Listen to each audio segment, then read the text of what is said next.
Oyez, oyez! Bienvenue dans ce nouveau numéro de Parler de l'instant, votre rendez-vous du vendredi. Alors aujourd'hui, nous recevons une nouvelle invitée. Il s'agit de l'autrice et vidéaste Mélanie Desforges. Alors, Salut, salut Mélanie, comment ça va? ça va et toi? Bien? Oui, donc je disais bien, ça va bien tranquillement? Ouais, oui, ça va, un peu tard, mais je vais y arriver, hein. Oui, t'inquiète, t'inquiète. Tu sais, alors, Comme alors ça commence à venir, donc un petit peu ça va. Alors bon, avant l'horaire c'était 20h, c'était 20h30 l'horaire à les premières fois, et puis après on a vu qu'il y avait plus de monde vers 22h30 et voilà quoi. Ah, c'est que moi, je suis pas du Ça- soir, alors je suis vite fatiguée. Oui, je comprends. Mais de toute façon, pour le moment, comme on n'a pas, si tu veux, de contraintes niveau horaire en particulier, Ouais. on est au début, ça se trouve un jour ça va être en semaine, on sait pas comment ça va se passer. Sinon, alors, est-ce que tu as pu profiter des dimanches j'attends qu'il fasse plus beau? Ah, Ça merde. coupe. Ah, ah ouais, merde. Ah ben voilà, ça commence bien. Merde. C'est bon, je t'ai retrouvé. Ouais, Tu me disais? c'est bon, génial. Est-ce que tu as pu profiter des terrasses ou t'as attendu ou t'attends qu'il fasse plus beau? Parce que là, avec la pluie, ça arrête pas, Non, il pleut, ça sert à rien, hein. Ouais, je hein. préfère rester chez moi. Franchement, si c'est pour aller mouiller, Je comprends. Alors, donc je te présente, donc tu es autrice et vidéaste. c'est Tu ça. as écrit, alors si je ne me trompe pas, tu as sorti deux livres. Ouais. Le premier, c'est le dernier souffle, tome 1, l'effondrement, sorti en décembre 2020. Alors, il est sorti en octobre. Ah, il est sorti en octobre. Ah, ok, d'accord. Moi, j'ai vu décembre, c'est pour ça, bizarrement. Je me suis trompé. Bon, mais à coup de pas. Non, pas de souci. Et le deuxième en cours, c'est Promenons-nous tant que la mort n'y est pas, qui est sorti au mois de juillet 2020. Ouais, c'est ça. Alors, il y a du monde qui arrive. Bonjour Magda, bonjour Maë Solaris. Alors, première question, Hmm. traditionnelle, quel a été le déclic? Pour Pour l'écriture? l'écriture en général, ouais. C'est la réponse classique, hein, on va dire. Genre, j'ai toujours écrit, donc, enfin voilà, vraiment depuis que je suis toute petite. Et c'est un truc que j'ai toujours aimé faire. Et en fait, la petite blague, c'est que mes parents arrêtaient pas de dire avant, un jour, elle va tout plaquer pour se mettre à écrire des bouquins. Et en fait, bah, j'ai rien plaqué du tout parce qu'à la fin de mes études, j'ai pas trouvé de taf et du coup, j'ai fait ça direct. Donc, C'est pas mal. ça a été C'est pas plutôt mal. qu'est-ce qui était prévu. J'avoue, t'as cassé un petit peu leur délire, quoi. Là. T'as cassé C'est leur ça. parole, en fait. Bien joué, bien Et joué. ils s'attendaient ça, genre la crise de la quarantaine, j'avais tout plaqué, mais j'ai fait ma crise de la quarantaine à 25 ans, c'est pas grave, hein. Ça C'est arrive à la tout le crise de monde. 40 ans. C'est la crise du quart de siècle. C'est ça. Alors, là, on va y aller dans le dur du sujet. Ou ouais, on va y aller gentiment. Comment se déroule ton processus de création? Euh, je dirais que j'ai toujours pas trouvé, en vrai, dans le sens D'accord. où ça change tout le temps. Je suis vraiment pas régulière là pour le coup, mais alors vraiment pas. Promenons-nous, je l'ai écrit en un mois à peu près, on va dire. Après, enfin, c'était des nouvelles que j'avais déjà écrites il y a 10 ans et que j'ai repris. Donc du coup, j'avais quand même déjà les histoires et ainsi de suite, donc c'était assez rapide à faire, quoi. Donc c'est pour ça que ça m'a mis un mois. Pour Dernier Souffle, j'ai vraiment tout fait de A à Z en début d'année 2020. Et là, ça m'a pris 3 mois rien que pour faire le premier jet, en fait. Et D'accord. ouais, du coup, c'est vraiment, ça fluctue vraiment. Et là, par exemple, actuellement, le bouquin que je suis en train d'écrire, bah, autant pour les deux premiers, j'écrivais tous les jours, genre 4 heures par jour et ainsi de suite. Là, j'écris tous les 3 jours. J'écris pendant 1 heure et enfin ça avance pas quoi. C'est n'importe quoi. J'ai pas de processus du tout là. C'est n'importe quoi. D'accord, ok. Alors, selon toi, un auteur à eux doit-il avoir, puisque tu es auteur à eux, on le précise, Oui. donc, est-ce qu'un auteur à eux doit-il avoir différentes compétences ou ne que se consacrer que de l'écriture? Ah, c'est compliqué. À la base, moi, je voulais faire que de l'écriture. Et je me suis rendu compte bah, déjà que dans mon caractère, j'aime bien faire plein de trucs. Donc, du coup, je pouvais pas le faire. Mais surtout, je me suis rendu compte que pour être connu, vraiment être visible quand t'es auteur et que t'es que auteur, c'est très compliqué. Il faut vraiment avoir soit vraiment ton univers à toi qui attire vraiment. Je pense par exemple bah, Zoé Ababou qui a vraiment son univers autour de l'ayahuasca et du coup ça attire vachement. Après, si t'as vraiment pas ton monde, ton univers, je pense qu'il faut quand même toucher à d'autres trucs pour attirer. Puis, enfin, auteur, auto-édité, les gens, ils se méfient encore un peu et ils ont des préjugés. Donc, s'ils sont pas attachés à toi, s'ils te connaissent pas personnellement, c'est un peu galère, quoi, pour réussir à les convaincre de venir lire ton bouquin, quoi. Alors, justement, question subsidiaire qui vient de. Puisque tu ouvres une petite perche. J'aime bien quand on entend des perches, c'est génial. Comment tu convaincrais une personne qui est réticente à l'auto-édition, qui connaît mal et qui se dit, attends, c'est quoi la différence entre un auteur qui est en maison d'édition traditionnelle et une AE? C'est quoi la différence? Enfin, qu'est-ce que toi tu dirais comme conseil? Viens, tu vas voir, c'est pas ce que tu crois. Pour un lecteur, tu veux dire? Ouais, pas un lecteur, ouais, pas un lecteur.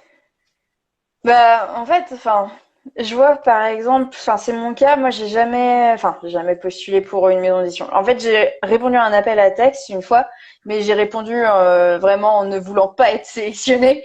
Donc, on va dire que c'est comme si j'avais vraiment jamais envoyé de bouquin à des maisons d'édition. Et je sais qu'il y a beaucoup d'auteurs qui sont pareils. C'est pas parce qu'on fait de l'auto-édition qu'en fait on a été recalé par toutes les maisons d'édition et qu'on s'est dit c'est le seul moyen de faire sortir nos livres. C'est pas du tout ça, c'est juste bah, en fait une autre façon d'éditer et enfin de publier et souvent bah, les personnes qui le font en auto-édition c'est parce qu'elles ont envie de faire le projet de A à Z, d'être vraiment impliquées, de faire la couverture, voilà, c'est vraiment pas genre juste des auteurs frustrés qui trouvent pas de maison d'édition, c'est pas du tout ça. Peut-être que enfin il y a une partie oui, peut-être d'auteurs auto-édités qui sont comme ça mais c'est vraiment minime quoi au final. Et à chaque fois que je parle avec des auteurs auto-édités, c'est tout le temps, enfin, on me dit souvent, bah, c'est que j'avais envie ouais, de gérer le projet de A à Z, quoi, c'est tout. Donc c'est une envie d'être son propre patron, genre totalement, quoi, et de tout faire C'est soi-même. bon. Et Alors, puis je allez, suis je me suis chroniqueuse ouais. aussi. Pardon? Ah, ok, d'accord. Oui, c'est vrai. C'est vrai. Oui. Ça, je sais. Enfin, après, c'est Alors non d'ailleurs mais une question qui me vient à l'esprit. Est-ce que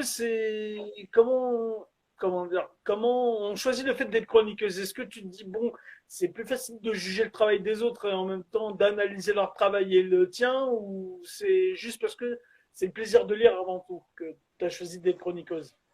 en fait, j'ai pas vraiment choisi d'être chroniqueuse. C'est très bizarre, mais enfin, c'est venu naturellement dans le processus. Mais à la base, c'est juste que enfin, j'avais commencé mon compte Insta. C'était un compte où je balançais mes avis sur mes lectures. C'était pas du tout dans le cadre chroniqueuse, c'était vraiment perso et ensuite. Et ce sont des auteurs auto-édités qui sont venus me voir justement comme ça en me disant ah bah tiens est-ce que tu pourrais chroniquer mon bouquin et ça s'est fait comme ça naturellement et bah, le fait d'être moi-même auteur ça me permet vraiment de réussir à lire les bouquins en comprenant la démarche de l'auteur et vu que bah, je suis moi-même aussi lectrice, de comprendre aussi ce que pourra ressentir le lecteur au final et de me mettre dans la peau des deux. Et pour le coup, je dirais que le fait d'être chroniqueuse, ça m'a énormément apporté en tant qu'auteur. Genre vraiment, vraiment. Quand les gens disent bah, pour être auteur, faut lire, je suis tout à fait d'accord parce que enfin, je vois même là depuis que j'ai publié mes deux bouquins, bah j'ai beaucoup lu depuis et j'ai beaucoup appris grâce aux autres auteurs. C'est impressionnant. C'est vraiment dingue, enfin tout ce que ça rapporte en fait. D'accord, ok. Alors, il y a du monde qui est venu entre-temps, donc je réponds au bonjour. Alors, salut Paracelsia, salut Julien, et on a aussi Chérubin Edition qui nous a rejoint et Night of Light 1988. C'est bien, tout le monde est venu au début du live, c'est bien d'habitude, j'ai plus de monde qui arrive vers la fin. Là, ça commence à arriver dès le début, c'est bien. Alors, question peut être intéressante aussi, qui est un peu, parce qu'elle est un peu tendancieuse, cette question, entre guillemets tendancieuse. te dirigerais-tu en ME, deviendrais-tu hybride ou resteras-tu en AE? J'ai pas envie de, de donner une réponse stricte parce que c'est le genre de truc, tu peux faire une déclaration un jour et puis en fait, des années après, tu te rends compte que t'as pas du tout suivi ce que t'avais dit. Mais Oui, en tout exactement. C'est ce qui s'appelle se faire une entrevue. Il a dit, il a menti. ça. Non, bah disons que pour l'instant, je suis dans une démarche où vraiment ça me plaît beaucoup l'auto-édition. Et déjà, je postule vraiment pas dans des maisons d'édition. D'accord. Donc, je pense que si je devais un jour aller en maison d'édition, c'est plutôt parce qu'on serait venu vers moi. Alors, avant qu'une maison d'édition vienne vers moi, j'ai le temps d'espérer quand même. Parce que, bon. Si jamais, tu sais. Mais moi, j'aime bien le fait de gérer mon projet toute seule. Donc, vraiment, si je me dirige vers une maison d'édition, c'est qu'il faut vraiment que ça me rapporte un truc dans le sens visibilité, par exemple. Ouais. Mais ouais, faut vraiment qu'il y ait un gros avantage, on va dire, pour que je décide un jour de partir en maison d'édition. Parce que ça me plaît beaucoup trop, l'auto-édition, hein. Très honnêtement. D'accord. Je comprends parce que pour voir comme toi t'en fais partie sur les réseaux, que ce soit Twitter ou Instagram, il y a une vraie communauté autour de l'auto-édition. Les gens sont hyper actifs. Je vois beaucoup de gens qui lisent, ah voilà, j'ai acheté le livre de un tel, je l'ai Ouais, lu, c'est super. Que ce soit même des auteurs auto-édités entre eux qui se disent, voilà, j'ai chroniqué le livre de un tel, il est vachement super. C'est pas quelque chose qu'on trouve traditionnellement en ME. C'est soit c'est les bêta lecteurs ou les lecteurs après qui disent voilà j'ai aimé le livre d'un tel. Donc c'est une autre manière de consommer la lecture, je trouve. ah ouais, on est beaucoup plus proche des lecteurs, déjà, d'une part. Et alors, ça va peut-être faire grincer les dents de certains, mais pour moi, j'ai vraiment l'impression que, genre, entre auteurs auto-édités, on est vraiment comme des collègues, quoi, au final, et il y a vraiment une ambiance où on va se parler, on va se donner des conseils, et ensuite, et moi, c'est un truc que j'adore, très honnêtement. Alors oui, on s'entend pas avec tous ses collègues, hein, C'est mais normal, oui. C'est voilà, exactement c'est pour ça que normal. je ça, c'est ce que je veux dire. Mais je trouve que, enfin, franchement, je trouve que c'est un milieu qui est quand même assez bienveillant quand on est bien entouré. Vraiment. Je suis d'accord, je suis d'accord. Surtout si on peut éviter les dramas, ça serait bien. C'est ça. Il y en a trop. Alors, nous allons passer à la deuxième étape. On en a parlé en préparant le live. Ouais. Parce que le sujet que tu vas nous dire, je vais teaser un petit peu. J'aime bien les teasings, c'est cool. Ça, c'est parce que c'est le cinéma, ça m'influence trop. Tu vas parler d'un sujet qui peut parler à tout le monde, que ce soit des jeunes comme des plus grands, enfin des adultes. Et en plus, tu en as un petit peu parlé au début de la conversation, tu en as parlé au début de l'interview. Donc, là, tu pourras en parler en long en large. Tu peux y aller, vas-y. Et alors, oui, je voulais parler en fait de la vision en fait qu'on a souvent des auteurs, enfin, en fait même de manière générale des personnes qui font des métiers genre d'artistes en fait. J'en ai parlé justement sur ma chaîne cette semaine et c'est un sujet qui me tient vraiment à cœur quand on est auteur et surtout encore plus quand on est auteur auto-édité où en fait les gens ça va être des réflexions du style ah mais du coup c'est quoi ton vrai métier mais un jour tu comptes vraiment faire quelque chose parce que c'est bien mignon en fait de t'amuser comme ça mais faudrait peut-être que tu trouves un métier un jour et je dirais que, par exemple, le fait que je sois aussi sur YouTube, ben, ça rajoute encore plus ce côté de, en fait, elle joue, elle passe sa vie à jouer, la meuf, c'est tout. Elle fait rien de sérieux, elle fait des vidéos, enfin, voilà, elle écrit des histoires sur des, enfin, moi aussi, je peux écrire un bouquin, moi aussi, je vais publier. Et c'est un truc qui est pesant. Enfin, en fait, ça me donne envie d'avancer parce que moi, j'avance beaucoup. Plus on va me critiquer ou ainsi de suite, plus je vais avoir envie de montrer à la personne en face qu'elle a tort. Je suis très chiante. Mais du coup, ça peut m'aider à avancer, on va dire. Mais c'est vrai que des fois, il y a des jours où c'est pesant, quoi, de devoir tout le temps se battre pour montrer que, bah, ouais, en fait, c'est un taf comme un autre, et on travaille aussi, et on mérite de pas trimer comme des malades en fait des fois et puis de pas être tout le temps à se justifier et ça encore une fois je parle des auteurs auto-édités mais tous les métiers artistiques ou même tous les métiers qui sont pas dans la norme entre guillemets quoi. Et c'est enfin tous les nouveaux métiers en fait que les gens ont du mal à comprendre que ce sont des vrais métiers et c'est tout, c'est juste on a réussi à faire de nos passions notre métier et c'est une grosse Voilà. force quoi. Ah ben c'est clair. Bon, j'en suis loin d'être là encore, mais à mon niveau, j'y contribue en quelque sorte. Voilà. Et c'est vrai que, comme tu dis, ouais, c'est du taf, quoi, parce que bah, on prend notre temps. C'est sur du temps, parce que c'est le temps que tu as écrit un livre, tu peux te consacrer, par exemple, à avoir des potes, une vie de famille, prendre soin de toi en quelque sorte. Mais après, tu te dis, mais attends, si je passe à côté de ce que j'ai envie de faire, est-ce que j'ai peur de me louper, tu vois Alors, Manon qui dit, non, mais tu as tout à fait raison sur le mépris des gens par rapport à ça. Ils vont pas critiquer leur intelligentsia d'auteurs qui vivent de leur plume, qui sont connus, mais nous. Exactement, voilà, c'est ça que je voulais en parler. C'est ça que je me Ouais, suis toujours dit. C'est voilà, pour les gens, pour une bonne partie des gens, quand t'es pas médiatisé, bah à la limite, ah t'es auteur, bah alors que si t'es médiatisé, bah oui, bah t'es auteur, donc t'es médiatique. Voilà, c'est ça le problème c'est aussi. ça. Ouais, il y a ça, et puis il y a aussi, alors, là, c'est un sujet que je défends tout le temps, alors que c'est pas du tout un registre dans lequel j'écris, mais il y a aussi toutes ces critiques qu'il y a, par exemple, lorsqu'on écrit de la romance ou qu'on écrit du young adult ou ainsi de suite, où bah, les gens vont critiquer en disant ah mais c'est pas de la vraie littérature, un sous-genre ou ainsi de suite. Et enfin, moi déjà, ça me gonfle d'entendre ça, alors que c'est pas du tout un registre dans lequel j'écris, donc j'imagine même pas les auteurs qui sont dans ces registres-là, mais à quel point ça doit être mais agaçant quoi.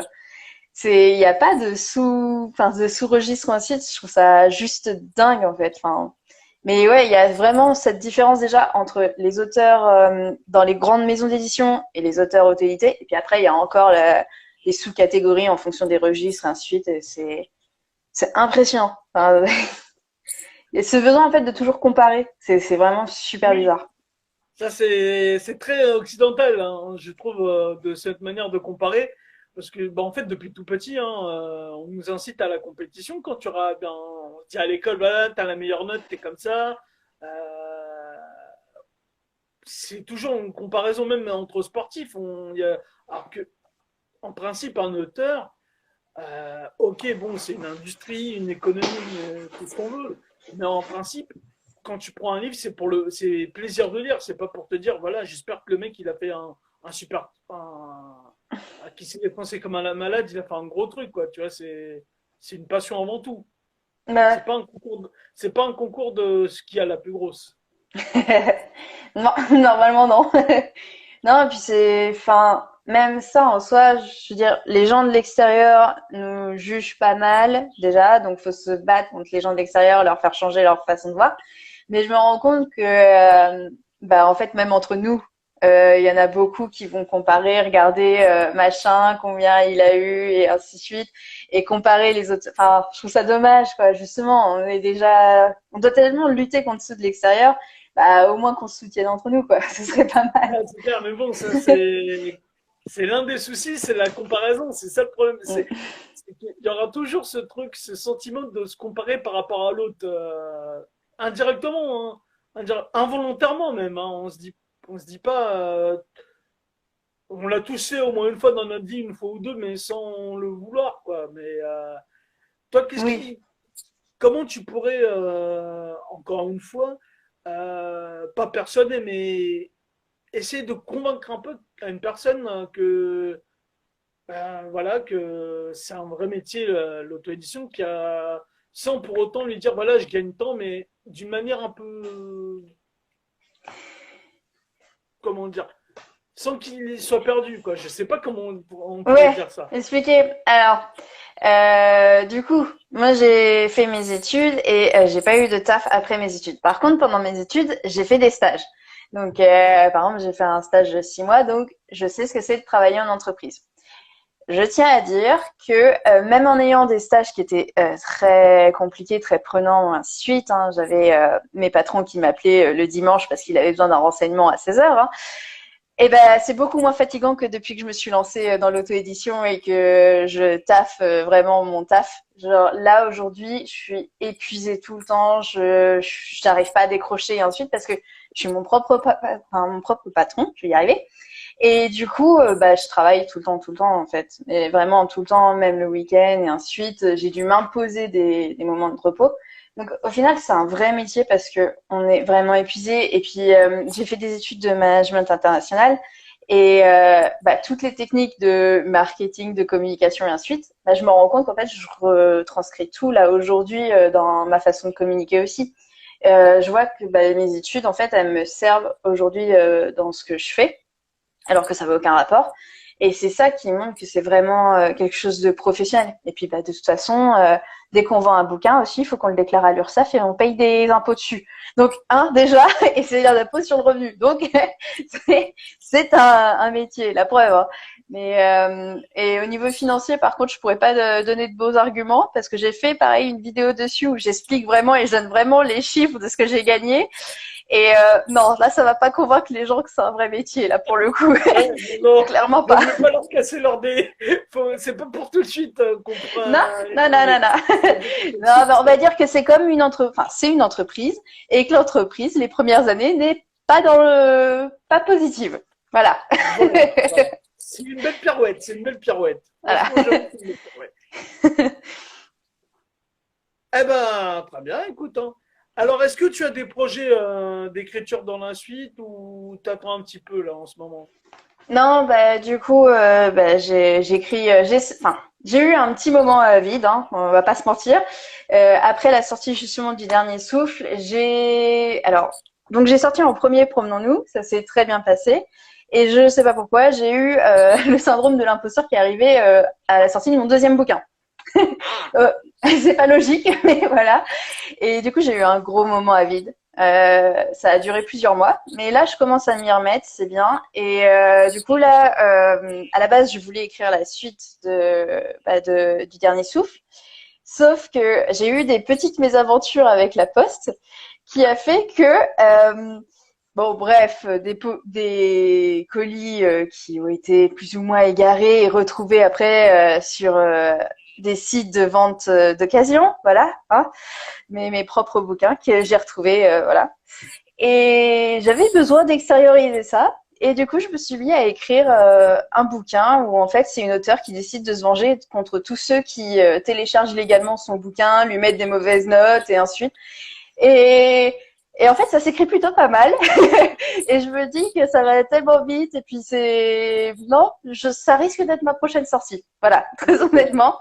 Et ça va être un roman. Alors, ça va rester un petit peu dans un univers un peu sombre, on va dire, dans le sens où, bah voilà, c'est un auteur qui tue des gens, donc bon, c'est un peu sombre. Mais pour une fois, je vais vraiment rajouter une grosse dose d'humour, voire carrément, enfin, c'est de l'humour noir, de l'absurde et ainsi de suite. Et du coup, ça va être plus un truc qui ressemble, on va dire, à ce que les gens peuvent voir sur ma chaîne YouTube et ainsi de suite. Parce que pour l'instant, mes deux bouquins, il n'y a pas vraiment d'humour. Les deux qui sont déjà sortis. Donc voilà, là, ça va un peu plus correspondre aux personnages humour et ainsi de suite. D'accord. Est-ce que tu veux varier les genres ou tu veux garder que ton propre genre un peu sombre, un peu humour absurde et tout? Je pense qu'il y aura toujours une part sombre parce que j'arrive pas à sortir de ça. Et disons que Promenons-nous, par exemple, c'est toutes les nouvelles, c'est mes peurs, mais vraiment les peurs que j'ai vraiment au fond de moi. Dernier souffle, c'est un peu ça aussi, c'est une peur que j'ai et je me rends compte qu'en fait, enfin, j'ai plus de facilité à écrire sur une peur que j'ai, en fait, quelque chose comme ça. C'est vraiment, bah, c'est ma thérapie, quoi, clairement. Hein, ça m'évite de payer un psy et et je pense que bah ouais, je vais toujours rester sur ce truc-là. C'est ce que je préfère en fait, parler de toutes mes angoisses et ensuite. Et après, ouais, le faire sous le ton de l'humour, ça c'est pas mal. Ça me plaît pas mal là pour l'instant de faire ça. Donc, mais il y aura toujours cette part sombre quand même, je pense. Ça va jamais me quitter. Alors, entre-temps, je vois qu'il y a eu des messages, j'ai pas, c'est vrai que moi, j'ai pas fait gaffe. Je les vois pas Alors, trop. il y a Manon qui a dit La Poste et le syndrome de l'imposteur, les deux ennemis des auteurs.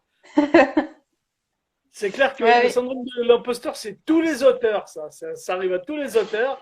La Poste, oui, c'est un peu tout nouveau, ça, c'était nous, franchement. Et aussi, moi, dit les fameux colis garés sur Vinted. Ah, ok, je vois. Ah, il y en a Et qui. j'ai tellement râlé par rapport à cette histoire que ceux qui me suivent savent de quoi je parle. D'accord. J'ai passé je sais pas combien de semaines à râler quasi quotidiennement par rapport à ça et je râle beaucoup. T'as C'est bien pour ça. raison, c'est normal. C'est fou cette histoire quand même. Les mecs, Bah, en gros, bon, c'est simple. J'ai fait imprimer 15 exemplaires pour moi donc de mon roman Le Dernier Souffle. Et sur les 15 non, je réfléchis, 30 exemplaires, pardon. Sur les 30 exemplaires, il y en a 15 qui ont été volés et qui ont été revendus sur des livres d'occasion. Et du coup, je n'ai pas du tout touché de droits d'auteur sur ces bouquins-là. Donc, ça fait un peu chier. Là, c'est sûr que sur le coup, je me dis, ok, les gars, je trime déjà en fait à essayer de me tirer un revenu et je suis pas forcément connue, enfin, je suis pas du tout connue même, hein, tout à fait. Et je galère à me développer et en plus, vous me faites ça? Vous êtes sérieux? Ah, il y a un chat. ouais, mais non. Ah, il y a un invité qui arrive, le chat. C'est ça. Quand Alors c'est pas le maintenant, chien, comme on c'est le dit, chat. ah, c'est le chat, ouais. Alors maintenant, elle dit, mais c'est normal que t'aies râlé, et non, t'es aussi un scandale. Bah ouais, c'est normal, c'est pas normal ce qui t'est arrivé, quoi. Non, c'est Bah, pas cool. et puis c'est surtout que, en fait, c'est tout le monde se rejette la faute. Pour le coup, on peut critiquer Amazon autant qu'on veut. Pour le coup, Amazon réagit tout de suite et il n'y a pas de problème. Et c'est en fait Amazon même qui m'a expliqué que mes colis avaient été retrouvés au sein de la poste, mais le carton était vide. Voilà. Sinon, la poste me disait D'accord. à chaque fois qu'il ne savait pas du tout où était mon carton. Et bon, Ah, voilà. Ouais. alors, alors, j'ai eu des petits messages qui sont revenus aussi entre-temps. Alors, Le, Manon qui le dit, collet, il est montre pas le loin. chat. Le chat se livre, elle dit, montre le chat. Euh, Ah, Percy. ouais, j'ai montré mon bide.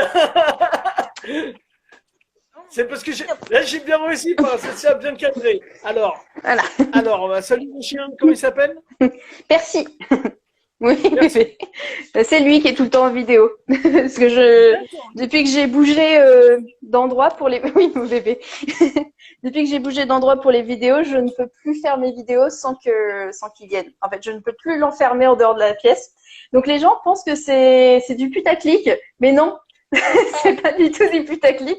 C'est que je peux plus tourner mes vidéos sans lui maintenant. D'accord. Ouais, c'est devenu un peu ton assistant, quoi. C'est ça. Et du coup, je mets beaucoup plus de temps des fois à filmer parce qu'il faut que je refasse la scène parce que monsieur a décidé de venir me faire un bisou ou un truc comme ça ou d'aboyer ou je ne sais quoi. Et c'est une catastrophe. Alors, petite question par rapport aux vidéos. Combien de temps tu mets pour les écrire, les tourner, les monter? Voilà.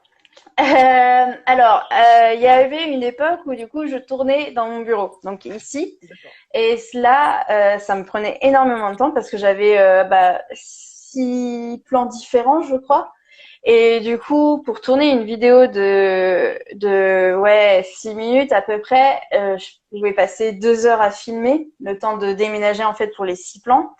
Et pour le montage, c'était extrêmement lent parce qu'il fallait que je récupère chaque plan et ainsi de suite. Et je mettais à peu près 7 heures de montage. Voilà.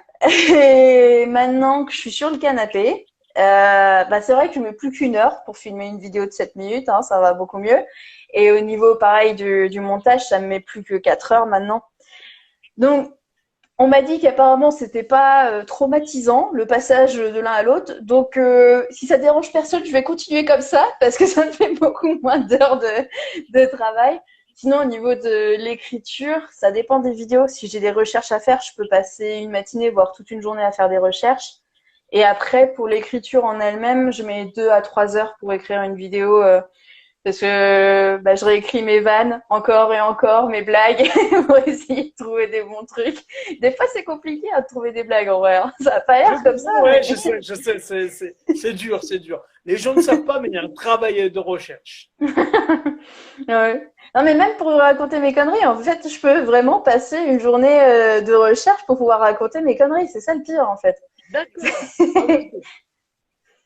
Ah oui, non, ça peut être. Ben là, j'ai écrit un script aujourd'hui sur le Necronomicon. Ça sortira dans 2 ou 3 semaines à peu près cette vidéo. Et ouais, j'ai passé plus d'une journée à faire des recherches dessus pour pouvoir trouver les infos parce que enfin, le Necronomicon, les gens ils connaissent. Donc j'ai essayé de trouver bah, des infos qui sortent un petit peu de l'ordinaire, des petits trucs que les gens connaîtraient pas forcément. Et du coup, tu passes du temps à faire des recherches pour ça, quoi. C'est une D'accord. galère. D'accord, ok. Alors, Je, je ça crois m'a qu'il y en a dit, un qui est en train de se moquer de moi là, en ouais, ça commentaire. m'a dit, faut demander à Alexandre Rabord, il en a plein des blagues. Ouais, c'est vrai, il y a pas mal de blagues, Alexandre Rabord. Faut lui demander. Ouais. Ah, moi, Au moins, j'adore. Il me fait rire hein, sur Twitter. J'adore ces blagues. c'est clair. Bah après, la plupart, franchement, la plupart, j'aime bien parce que c'est celle que je connais un peu. Mais, euh, mais franchement, c'est pas mal. Franchement, c'est à chaque fois, il arrive à trouver une bonne blague à chaque fois. C'est ça qui est bien. Ah là, on est parti sur du Francis Cabrel. Quelque chose vient de tomber sur les lames de ton plancher. Alors, nous allons passer à la suite, la troisième partie que j'adore et que tout le monde aussi adore, c'est le questionnaire écriture. Bah ouais, tu es autrice. Je voulais faire le questionnaire vidéo, mais bon, comme tu es principalement autrice, on va Oh, faire je le sais plus questionnaire. trop moi maintenant. Je fais tellement de Ah, trucs si. que je sais même plus ce que je suis censée être. Franchement. Alors, questionnaire écriture, là, tu vas pouvoir y aller. T'inquiète pas, les réponses, tu peux donner libre de ton choix. Il n'y a pas de, il y a pas de bonne ou mauvaise réponse, t'inquiète, hein. Qui est ton écrivain favori? Stephen King. Et là, j'ai vu qu'il y avait quelqu'un qui était connecté, un petit monsieur qui va Oui. râler parce que je viens de dire Stephen King. Mais tant Ah, pis, j'assume. Je prononce ça Stephen King. Et je Stephen prononcerai King. toujours Stephen King.